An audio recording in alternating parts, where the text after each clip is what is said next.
الشيطان الرجيم بسم الله الرحمن الرحيم.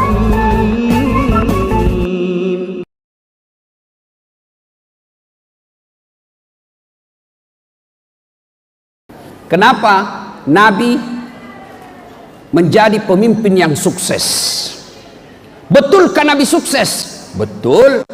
Mana ukurannya? Satu, kalau saya diakui oleh sesama muslim, biasa, memang wajar. Tapi kalau saya diakui oleh bukan anggota saya, maka itu baru luar biasa. Mana?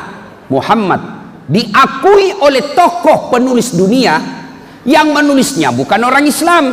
Dia tulis 100 tokoh dunia berpengaruh sepanjang zaman. Dan siapa yang ditempatkan ranking pertama di antara 100 tokoh dunia itu? Dialah Muhammad sallallahu alaihi wasallam, yang padahal penulis buku ini non muslim, tapi yang ditempatkan nomor 1 baginda kita Muhammad sallallahu alaihi wasallam. Sekarang kita lihat, menurut para sejarawan disimpulkan salah satu kunci kesuksesan Nabi karena beliau memimpin dengan akhlak. Nabi ditanya, "Ya Rasulullah, untuk apa Anda diutus ke dunia ini? Ya Muhammad, untuk apa Allah mengutus kamu di dunia ini?" Beliau menjawab, "Innama bu'istu liutammima makarimal akhlak." Saya diutus ke dunia ini untuk memperbaiki akhlak manusia, bukan memperbaiki partai, bukan memperbaiki birokrasi, bukan memperbaiki ekonomi, tapi apa? Memperbaiki akhlak manusia. Dulu perempuan dianggap aib dalam keluarga. Turun Rasulullah, wanita jangan kau lecehkan wanita, hargai perempuan. Mana buktinya? Nabi mengatakan, al jannatu takhta aqdamil ummahat, sorga itu berada di bawah telapak kaki ibu. Dimuliakan perempuan. Dalam birokrasi pemerintahan, Nabi jelaskan perempuan adalah tiangnya negara. Hancur wanita, hancur negara. Tegak wanita, tegak negaramu. Itu dimuliakan perempuan. Tapi sekarang perempuan yang hina dirinya sendiri. Dengan cara apa?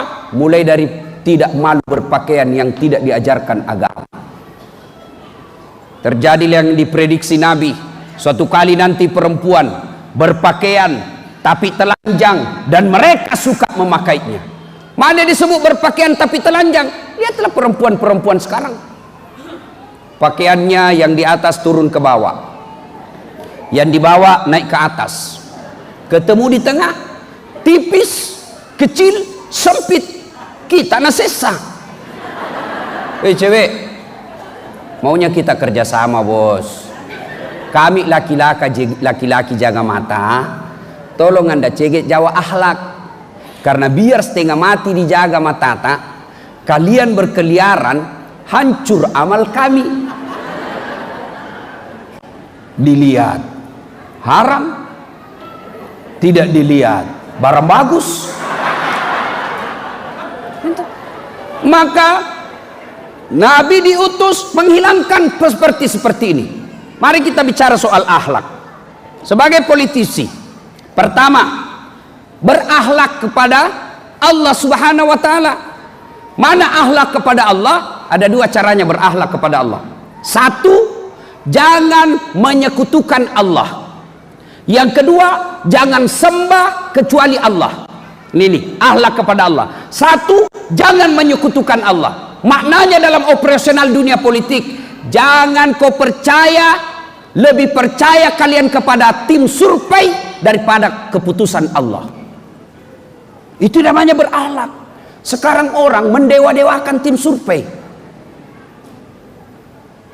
Mereka lebih percaya kepada lembaga survei daripada ikhtiar berdoa kepada Allah. Maka orang yang berpolitik dengan baik, dia akan serahkan sepenuhnya kepada Allah setelah dia berusaha dan berikhtiar berdoa. Yang kedua, akhlak kepada Allah, jangan menyembah kecuali hanya kepada Allah. Saya yakin di sini politisi Golkar tidak ada yang menyembah patung. Tidak ada. Tapi apa yang disembah? Jabatan. Apa yang disembah? Kekuasaan. Apa yang disembah? Harta. Nah, mana yang disebut menyembah jabatan? Tidak punya akhlak. Contoh, nomor 1 terpilih, nomor 2 kasakusuk. Bagaimana supaya jatuh ini yang terpilih, supaya saya ganti, ya? Dicarikan kasus orang supaya dia bisa turun yang 1, naik yang 2. Ini namanya menyembah berhala jabatan. Ini tidak enaknya politik, Pak.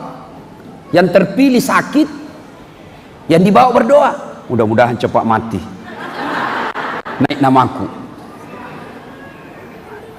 Saya izin memuji 2 politisi Kaltim di malam ini, Pak Isran Nur dan Pak Makmur. Saya kurang lebih mengenal beliau sudah lebih 10 tahun.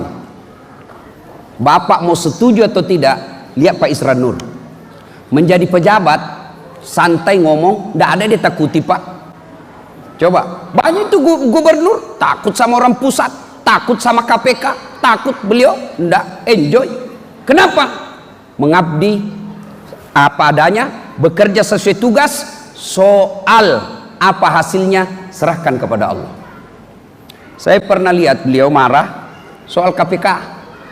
Datanglah bertamu KPK di rumah jabatan Bupati Sangatta, apa?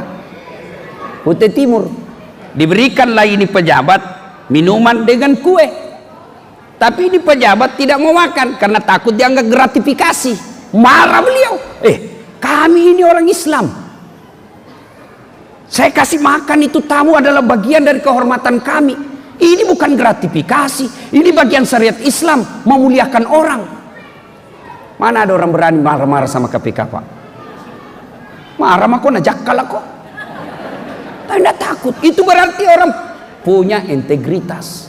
Coba, akhlak dalam berpolitik, kalau tidak ada akhlak, Pak, menghalalkan segala cara. Saya ingat ketika Pak Awang Faruk mau maju kedua kalinya, ya kan, Pak Isran Nur waktu itu punya peluang untuk menang. Saya sempat tanya, Pak Bupati, kenapa tidak maju? Ini peluang besar. Apa kata beliau? Pak Awang Faruk termasuk orang yang membesarkan saya. Ini etika, akhlak. Banyak sekarang politisi dibesarkan oleh seniornya, diberikan peluang oleh seniornya. Setelah dia punya peluang, dia dorong seniornya menjadi orang hancur. Ini orang tidak bagus dalam berpolitik. Maka politik tambah etika, kalian bisa lebih hina dari binatang. Etika siapa yang mengajarkan? Agama. Maka tidak betul ketika kita berkata, jangan bawa-bawa agama ke dalam politik. Ketika agama tidak hadir dalam dunia politik, maka lahirlah politisi tega, politisi yang orang Bugis bilang lemuk nyawana. Bahasa filosofi Bugisnya begini, politik itu ceko-ceko rimulanna, bele-bele ritengana, malah peruk pacapuranna. Kalau bahasa Indonesianya, politik itu awalnya adalah kecurangan, tengahnya adalah kebohongan, terakhirnya adalah tega. Kenapa bisa begini? Karena tidak ada akhlak, dan akhlak itu diajarkan di agama. Maka tidak betul ketika Bapak Ibu berkata jangan bawa-bawa agama dalam politik. Ibu bapak saudara-saudara sekalian, nah sekarang ketika menyembah Allah kita abaikan, menserikatkan Allah kita lakukan, maka tentu Allah marah. Lalu ketika Allah marah, maka Allah memakai makhluknya yang lain untuk menegur kita. Gimana cara Allah menegur? Makhluk Allah marah, disuruh marah. Apa? Air. Marah ku air, banjir.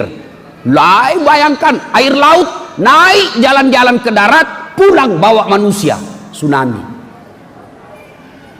Makhluk Allah marah, tanah goyang, gempa. Kalau dulu kita cuma kenal gempa, sekarang ada lagi namanya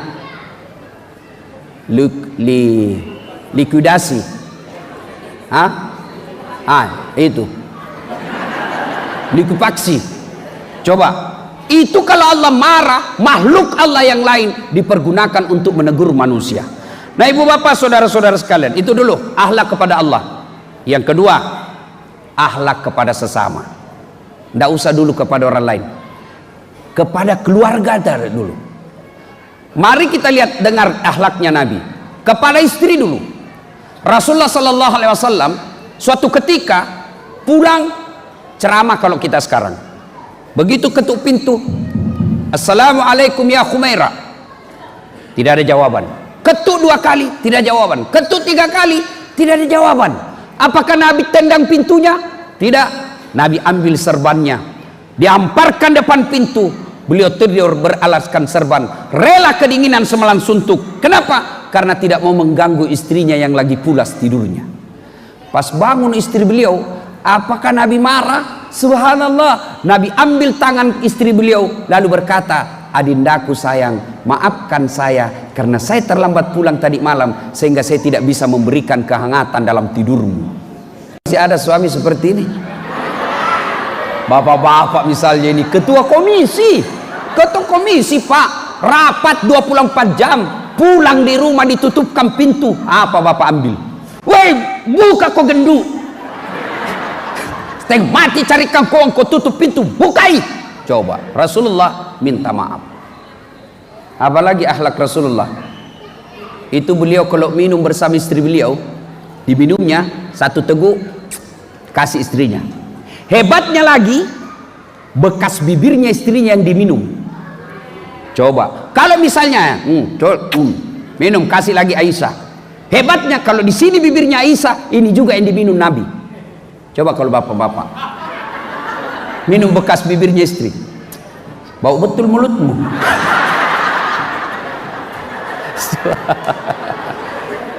Coba, apalagi akhlak Rasulullah. Suatu kali Nabi pulang, kebiasaan Nabi kasih minum, kasih istri, minum, kasih lagi istrinya 1 teguk. Ini Nabi minum sendiri, tunggu-tunggu gilirannya Aisyah, tidak dikasihnya. Minum tunggu, tidak dikasih. Aisyah mulai curiga, cemburu. Ya Rasulullah, kok kali ini saya tidak dikasih? Apa ada perempuan yang lain sudah menyenangkan hati di luar? Nabi tetap minum. Merah mukanya Aisyah, akhirnya Nabi pasrah, kasih. Begitu Aisyah minum, apa yang terjadi? Langsung dia muntahkan. Ternyata apa? Aisyah salah memberi resep garam, dia kira gula. Nabi tidak mau melukai perasaan istrinya, Nabi mau merahasiakan supaya Aisyah tidak malu. Akhirnya Aisyah tahu juga. Coba kalau bapak di rumah, doa memang tahu gini, apa kau tahu gendut, sudah setengah mati. Itulah Rasulullah. Maka bapak-bapak, tidak ada kesuksesan, tidak usah cerita sukses di kantor, tidak usah cerita sukses di partai kalau istri kita menderita.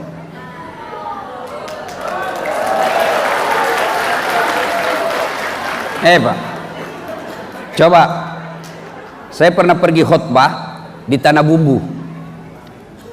Ada orang datang curhat selesai khutbah, dia pegang paha saya. Ustadz, tolong doakan saya. Kenapa Pak? Saya ini kasihan 4 tahun merantau ke sini. Tahun-tahun pertama sukses betul sampai sekarang. 2 bulan terakhir saya bangkrut. Saya mau pulang kampung, malu pulang meninggalkan utang. Saya mau tinggal dikejar saya sama orang di sini mau dipotong. Tolong doakan saya Ustadz. Saya bilang baik. Saya bilang saya doakan, Bapak tolong jujur. Bagaimana perlakuan Bapak kepada istrinya selama ini? Apa dia bilang? Wah, itu dia Ustadz. Lebih ku sayang istrinya orang daripada istriku. Saya bilang Jami banyak bicara, itu sebabnya. Coba, ada orang bertahun-tahun cari nafkah, merantau dari Jawa, merantau dari Sulawesi, bertahun-tahun cari nafkah di Kalimantan, banyak duitnya, tapi tidak bisa bahagia. Kenapa? Istrinya dia tipu. Alasan rapat-rapat, ternyata pergi merapat. Kalau istrinya minta uang selalu tidak ada, tidak ada. Sekalinya teman SMA-nya yang pernah naododo, tanam mah kode SMS banking. Tidak akan ada kebahagiaan bagi mereka yang mendurhaka istrinya. Tidak akan ada. Coba, ibu bapak saudara-saudara sekalian, masih ingat waktu menikah Pak? Bapak masih ingat waktu menikah? Coba dengar kalimatnya waktu kita menikah. Saudara Dasat Latif, saya nikahkan engkau dengan anak gadisku Naura Siddiqia Nasrun dengan mahar seperangkat alat sholat tunai karena Allah. Siapa yang kita jadikan jaminan? Siapa yang kita jadikan garansi? Bukan gubernur, bukan ketua partai. Siapa? Allah Subhanahu wa Ta'ala. Lalu pantas ketika kita hianati itu yang kita halalkan atas nama Allah, pantas 30 tahun kita ngurus partai, kok tidak bisa bahagia hidup kita? Kenapa? Karena istri yang setia mendampingi kita, bapak hianati. Heran saya lihat kadang kala orang sopan sama istrinya orang, tapi sama tetangga, sama tetangganya sopan, sama istrinya kasar. Sama tetangga, assalamualaikum ibu, gimana kabar ibu, sehat-sehat? Sehat Pak Haji.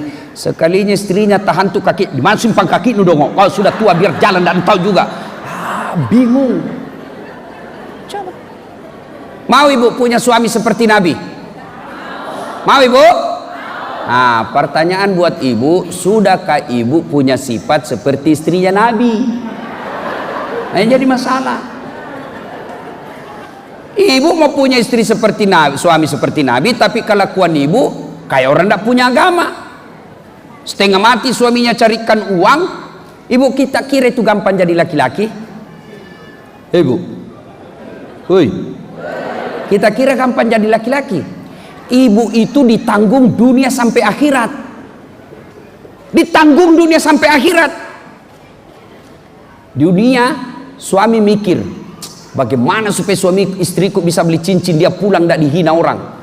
Bagaimana supaya saya bisa belikan mobil istriku supaya dia pulang kampung tidak dihina saudaranya. Bagaimana supaya istriku pakai AC kamarnya supaya baik kulitnya. Dipikir semua itu suami. Dan bukan cuma sampai itu, di akhirat suaminya ulama, suaminya hafal Quran, istrinya tidak pakai jilbab, istrinya tidak sholat, istrinya tidak puasa Ramadan, ku ampusakum wa akhlikum nar. Suami, kau temani istrimu masuk neraka, ditanggung ibu sampai di akhirat. Beda ibu-ibu, suami tukang judi, suami pemabuk, suami koruptor, suami tidak sholat, suami tidak puasa, tapi istrinya baik agamanya, tidak ada urusan. Kata Nabi, jangan korus itu, suamimu punya dosa, kalian tidak ada urusan dengan suamimu. Bahkan Nabi jelaskan, silakan kau pilih pintu surga yang kau mau kalau istri baik sifatnya. Makanya ibu jangan suka ngomel, ngomel aja kerja. Ya ketawa serius orang ini. Di kantor bingung menghadapi orang unjuk rasa, dimaki-maki kasihan suamita, dihina, dibilangi bikin binatang, dilempari kursi, sampai lagi di rumah dimaki-maki lagi sama istrinya. Apa enaknya kita jadi suami? Bagaimana kita tidak cepat mati? Sampai di rumah kau periksa terus HP-nya suamimu. Bagaimana tidak serangan jantung? Terpaksa kau ditipu. Jujur suamimu marah kok, dibohongi lebih marah, lebih kita bohong. Bu, mau tenang perasaan. Sifatnya Khadijah, gimana sifatnya Khadijah? 3 hari 3 malam Rasul tidak pulang, menerima wahyu pada usia 40 tahun, pulang kedinginan menggigil. Lalu beliau katakan kepada istrinya, istriku selimuti saya kedinginan dan menggigil. Ibu-ibu, 3 hari 3 malam suami tak pergi, di telepon tidak ada kabar, di WhatsApp tidak dibaca, di telepon dia reject, pulang menggigil, kira-kira selimuti saya. Ibu-ibu kira-kira langsung kita selimuti? Tidak, nah interogasi dulu suaminya, dari mana kok?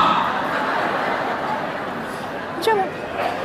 Maka kalau ibu mau tenang, sangka baik, jangan pernah sangka buruk sama suami. Orang yang selalu sangka buruk tidak akan ada tenangnya hidupnya. Suami kita anggota DPR, telepon pagi-pagi tidak dijawab. Oh, suamiku lagi sholat duha. Telepon lagi tidak dijawab. Oh, rapat darurat.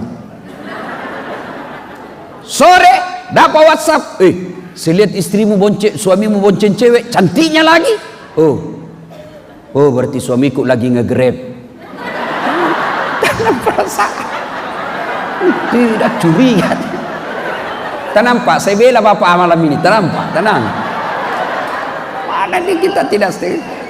Pulang rumah langsung diperiksa HP-nya. Ada temanku waktu SD cinta-cinta monyet.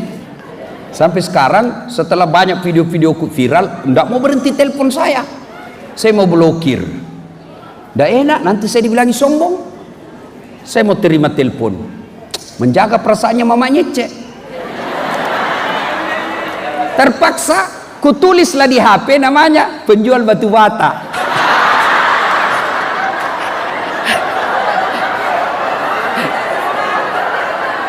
Suatu ketika bunyi telepon, dilihat mamanya cek, Ustadz penjual batu bata. Dia kau angkat, tagihan itu, tagihan belum dibayar. Dia enggak mau angkat kalau tagihan karena uang belanjanya kuambil. Jangan angkat, jangan. Enggak mau angkat, Pak, enggak mau angkat. Nanti ku salamat sih Kak. Suatu ketika saya pulang ceramah, saya bikinlah teh. Segaru, saya ambil di toples tertulis gula. Saya tes, kenapa asin?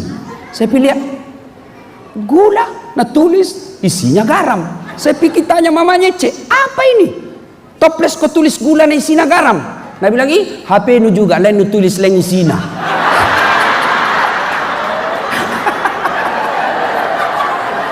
Dapat pakai ilmunya Bu. Bu, suami Bu adalah anggota DPR. Maka buatlah hatinya tenang, supaya dia bisa membuat undang-undang, peraturan yang membuat masyarakat baik. Tidak ada suami yang bisa tenang berpikir kalau dari rumahnya selalu bertengkar. Sangka baik. Tidak ada orang itu bahagia kalau sangka buruk. Apalagi kalau suka makin ngomel. Bagaimana suami mau tenang? Di kantor pusing, sampai di rumah ngomel aja kerjanya itu istri. Nonton TV, nangka kakinya, makan canggoreng. Ada mie bedaknya di sini yang terbuat dari beras, nah kasih ketimun matanya, angkat kalepak menguap. Bagaimana suami kita tidak cepat mati?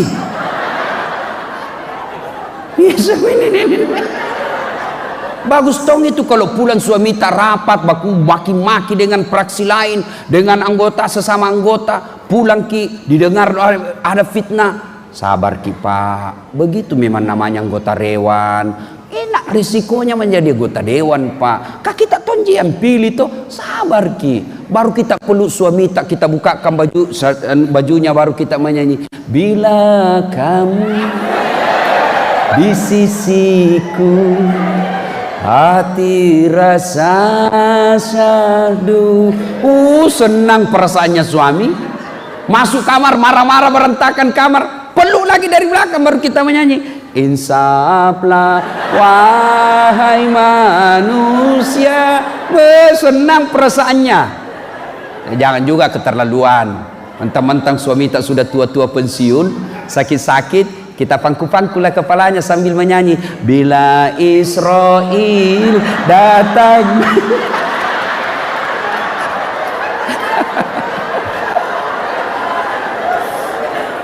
Nah ibu bapak saudara-saudara sekalian, ayo akhlak kepada suami, akhlak kepada istri. Itu dulu deh.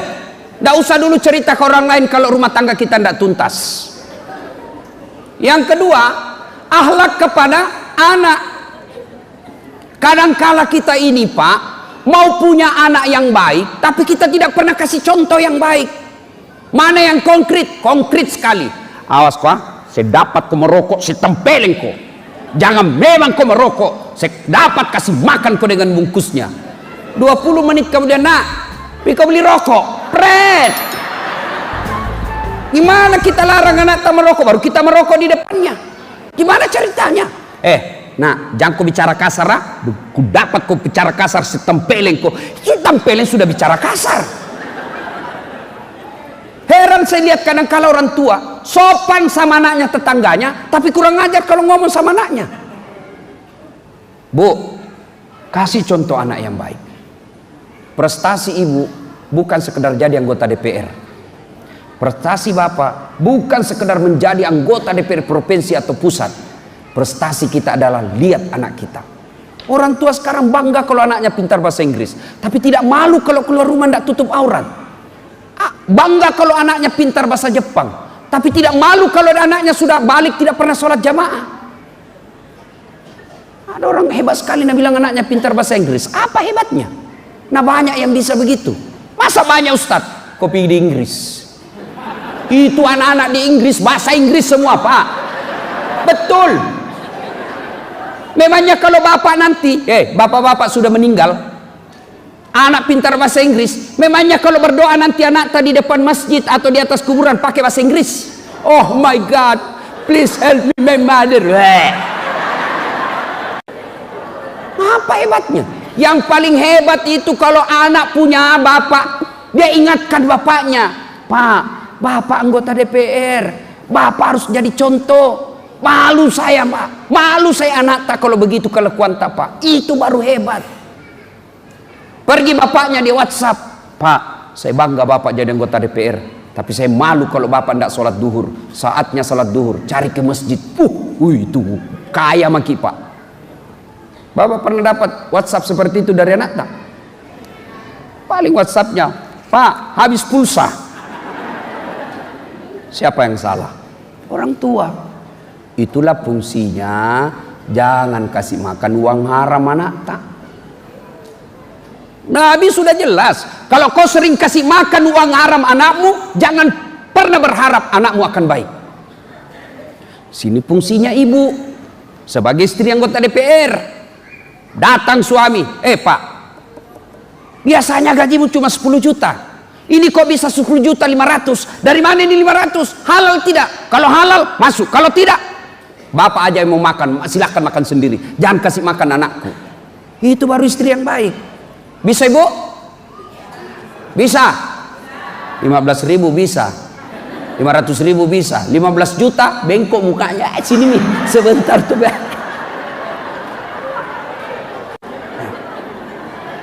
Berikutnya, akhlak kepada orang tua. Tuntaskan dulu akhlak kepada suami, istri, anak. Paling penting orang tua, termasuk mertua. Bapak menjadi anggota DPR, rumah dinasnya baik, tapi kalau bapak mau menjadi manfaat akhlak yang baik, lihat kamar. Bagusnya kamarku.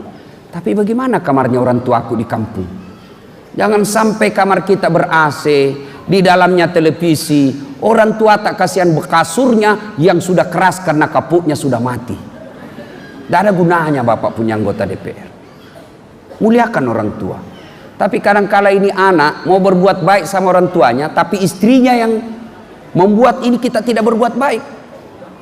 Dapat tunjangan dan uang kaget dari kantor. Berkatalah suaminya, Mak, Bu, ini ada kasihan lebih-lebih bonus. Bagaimana kalau kita bawa umrah kasihan di bapak ibu di kampung? Langsung datang istrinya, apa? Mamamu terus. Itu juga ada anakmu kan? Langsung dia bilang suaminya, terserah kalau begitu. Ada suami begitu di sini? Ada di sini takut sama istrinya? Berhenti Pak jadi laki-laki kalau takut sama istri. Apa mau takut sama istri? Nah gaji tak semua diambil. Belum pindah dia sudah tahu itu, kerjasama sama bendahara. Dia bilang, jadi ustaz tidak takut sama istrimu? Apa mau takut sama istriku? Cuma istriku lebih berani dari saya. Kenapa bapak terlalu takut sama istri? Soalnya kalau dia marah ustaz, dia kasih pecah piring. Dengar baik-baik ini Pak, ilmu laki-laki. Kalau dia kasih pecah piring itu istri satu, kasih pecah satu lusin. Dia kasih pecah gelas, kasih pecah semua. Kenapa? Piring, gelas boleh dibeli. Harga diri sebagai suami tidak boleh diinjak-injak istri. Takbir! Nah itulah suami yang takut sama istrinya tadi. Bapak saudara-saudara sekalian, Pak, jangan pernah menunda kebaikan karena takut sama istri. Makanya saya bilang sama istriku, begitu selesai saya akad nikah, Saya panggil berdua. Dek, boleh marah sama saya, boleh kau maki-maki saya, boleh kau habisi uang, itu rezekimu, boleh apa saja, boleh kau lempar saya, yang penting tidak kena, boleh kau tutup pintu, yang penting jangan kau kunci. Satu yang tidak boleh, jangan pernah menghina orang tua saya. Anggota DPR ngomong begitu sama istri. Saya jadi anggota DPR karena doa dari ibu saya. Jangan pernah kau hina orang tuaku. Kau hina orang tuaku, keluar dari rumah. Itu namanya anak, Pak. Saya belum tentu jodoh sampai akhir. Waktu kau dikubur belum tentu kita jodoh. Jodoh ada di tangan Tuhan. Belum tentu saya jodoh sampai ajalku. Tapi orang tuaku, biar kau cuci seluruh air yang ada di dalam diriku ini. Kau cuci seluruh laut yang ada darah dalam dagingku itu. Tidak akan pernah menghilangkan darah daging orang tuaku. Itu, Pak. Dan sampai bapak jadi anggota DPR berdosa sama orang tua karena takut sama istri. Ibu jangan juga membuat suami takut. Ya, akhlak.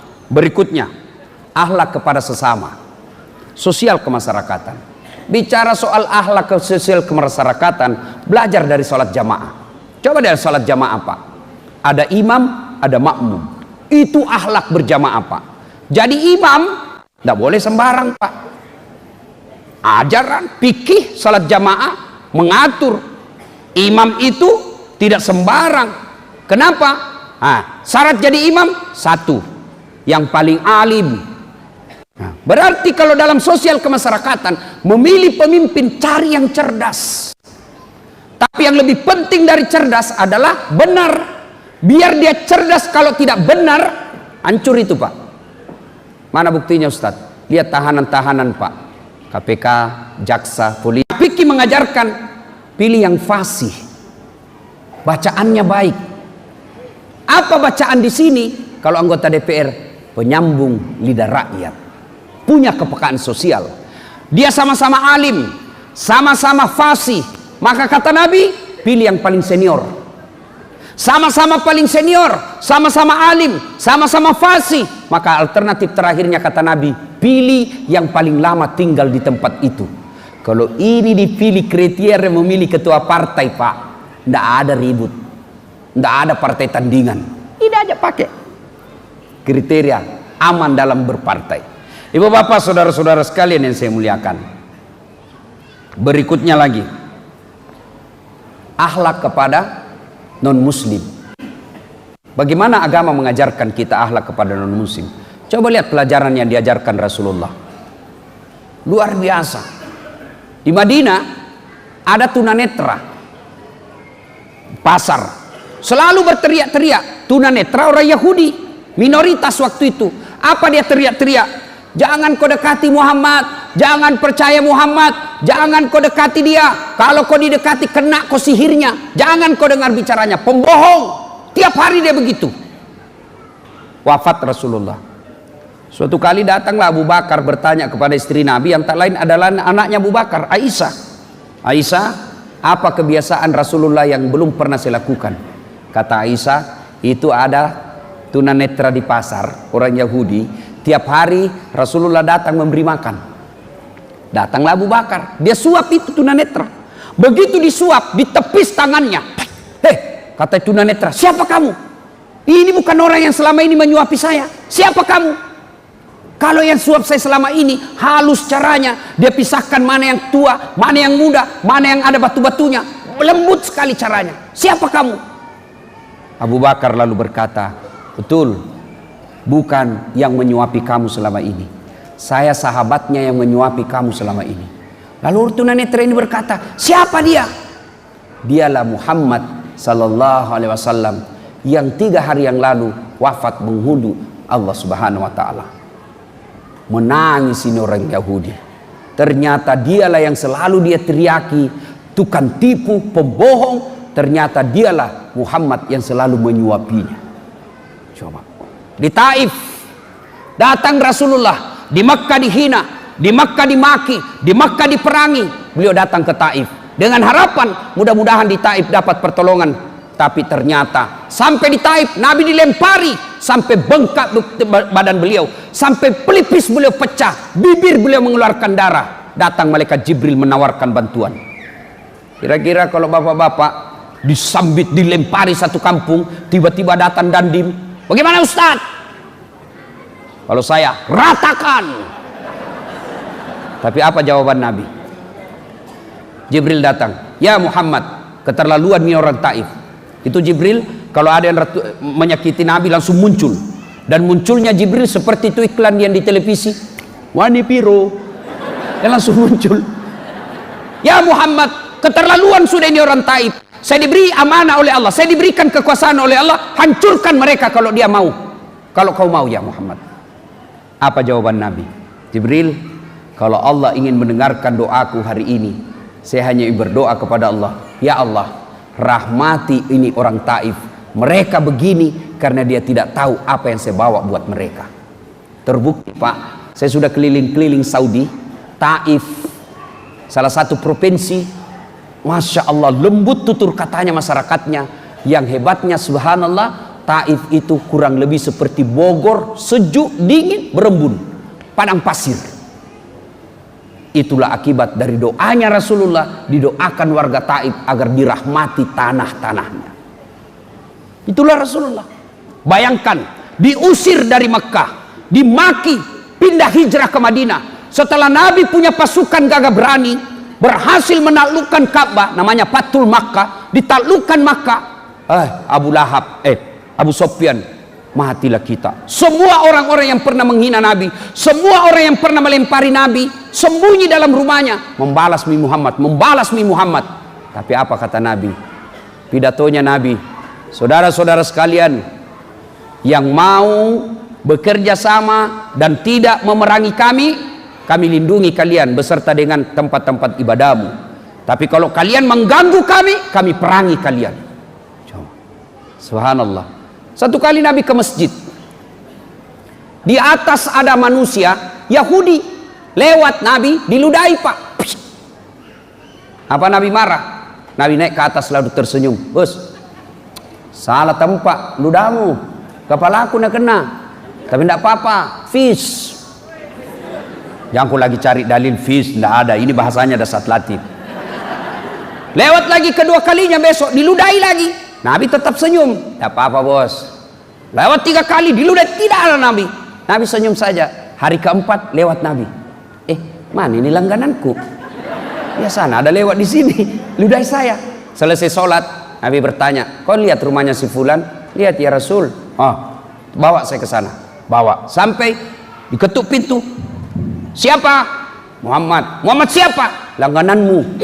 Kaget mati, membalas ini Muhammad.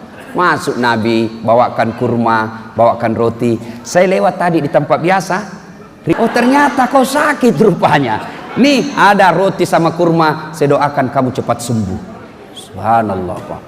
Maka saya tidak masuk di akal kalau kita orang Islam dianggap radikal. Coba lihat itu, akhlak yang diajarkan Rasulullah. Coba, mana ada radikalisme seperti itu? Maka kalau ada radikal, pasti bukan orang sumbernya dari ajaran Islam, tapi dia salah memahami ajaran Islam.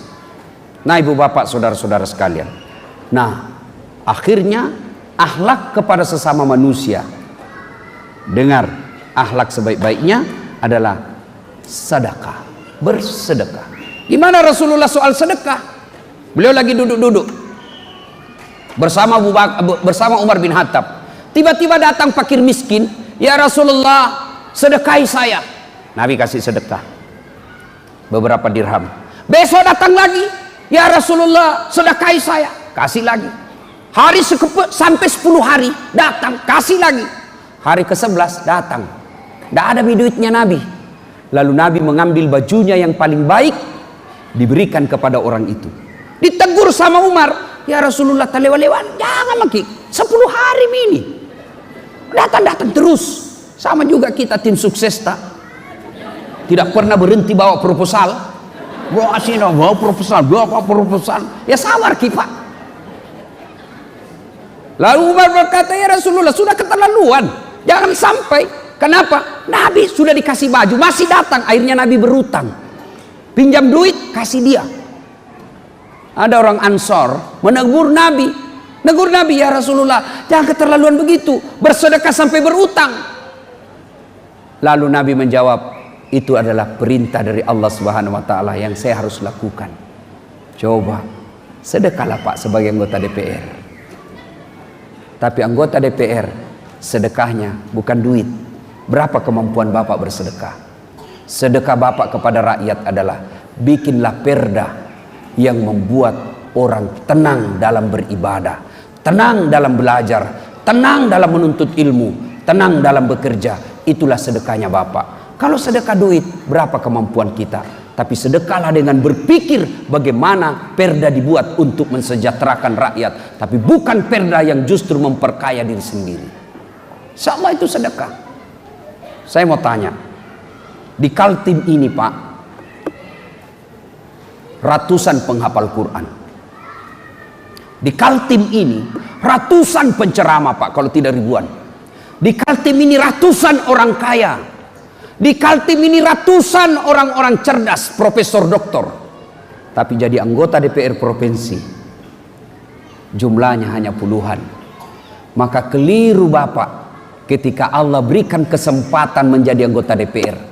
Bapak tidak gunakan itu untuk mempercepat Bapak masuk ke dalam surga. Di Kaltim, ulama puluhan. Tapi ketua DPR, gubernur, bupati, ketua DPRD hanya satu di setiap kabupaten dan hanya satu di setiap provinsi. Maka manfaatkan sebaik-baiknya kesempatan itu untuk memudahkan Bapak bertemu dengan Rasulullah di yaumil akhir kelak, minum bersama Rasulullah di telaga Al-Kausar. Ibu bapak saudara-saudara sekalian, makna terpenting dari maulid ini, laqad kana lakum fi rasulillahi uswatun hasanah. Sungguh pada diri Rasulullah itu terdapat contoh teladan sebaik-baik contoh. Apapun profesi dan pekerjaan kita ada pada diri Rasulullah. Sebagai kepala rumah tangga, beliau kepala rumah tangga. Sebagai politisi, beliau adalah pemimpin. Sebagai orang kaya, beliau adalah pengusaha muda pada saat itu. Sebagai tokoh masyarakat, beliau pun orang yang sangat disegani di Mekah pada saat itu, sehingga diberi gelar Al-Amin, yang terpercaya. Pada akhirnya tidak ada gunanya kita dengar maulid setiap tahun apabila tidak ada contoh yang kita bawa pulang untuk kita laksanakan dalam kehidupan sehari-hari. Inilah saja tausiah kita.